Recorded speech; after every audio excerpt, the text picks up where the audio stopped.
கட்டமையுள்ளதாக இன்றைய வசனம். நீதிமொழிகள் 24ஆம் அதிகாரம் 16ஆம் வசனம். நீதிமான் 7 தரம் விழுந்தாலும் திரும்ப எழுந்திருப்பான், துன்மார்க்கரோ தீங்கிலே இடர்ந்து கிடப்பார்கள்.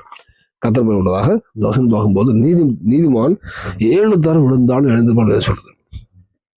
வேதத்துல பாத்தீங்கன்னா நீதிமான் விழலாம், சில டைம் பாவம் எதிரையும் விழக்கூடாது, அப்படி விழுந்தாலும் நம்ம துன்மார்க்கன்னு அப்படி விழுந்து போயிடுவானா, நீதிமான் மறுபடியும் எழுந்துருவான்னு சொல்லுது.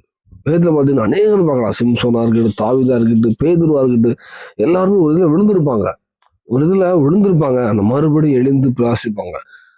ஆனா அவங்களோட பெரிய விஷயம் என்னன்னா, நான் விழுந்திருக்கேன்னு தெரிஞ்சு விழுந்திருக்கேன்னு சொல்ல, ஒரு இடத்துல விழுந்திருக்காங்கன்னா அது விழுந்திருக்குன்னு தெரியும் போதுதான் அதுல எழுந்திருக்க முடியும். நான் விழுந்திருக்கேன்னா அவன் இல்லை நான் விழுந்த அப்படி சொன்னாலும் எழுந்திருக்க முடியாது. உதாரணத்துக்கு தாவீதுட்ட அந்த பாவத்துல விழும்போது நாத்தான் விழுந்து சொல்லும் போது, நீ பாவம் செஞ்சிருக்கான்னு சொல்லும் போது, நான் பாவம் செய்யல, நான் சரிதானே அப்படி நியாயப்படுத்தி பாருனா அவரால் எழுத முடியாது.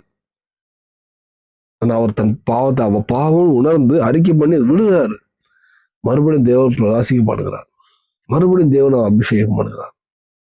வேலையில நம்ம வாழ்க்கையில் நம்ம ஏதாவது நம்ம விழுந்திருக்குமான்னு தெரியாது, ஆனா விழுந்தாலும் மறுபடியும் எழும்பி தேவனுக்காக எழும்பி பிரகாசிப்போம். எந்த விஷயத்துல விழுந்திருந்தாலும் சரி, பாவத்திலேயோ சாபத்திலேயோ வியாதியிலேயோ எதுல விழுந்திருந்தாலும், ஏதாவது அவைக்குரிய தேவனுக்கு பிரியமானி விழுந்திருந்தாலும் இந்த வேலையில எழும்பி மறுபடியும் தேவனுக்கு பிரகாசிப்பார். எதுல பாவத்தில் விழுந்திருந்தாலும் அதை அறிக்கை செய்து விட்டு இனி பசுத்தத்தோடு தேவனுக்காக எழும்புவோம். கண்டிப்பாக தேவன் மறுபடியும் உங்க அபிஷேக சாட்சியா மாட்டுவார். ஆனா விழுந்திருக்கும் போது நான் விழலாம் அப்படி சொன்னா எந்திக்க முடியாது. நம்ம எதா விழுந்திருக்கோன்னு அவர் வசனத்தை கொண்டியோ ஏதோ ஒரு நபரை கொண்டியோ தரிசனத்துல ஏதாவது பேசும்போது நம்ம எதுல விழுந்திருக்கோன்னு உணர்த்தப்பட்டு அதுல இருந்து எழுந்துச்சு தேவனுக்காக எழும்போம், வைராக்கியம் மாறும்.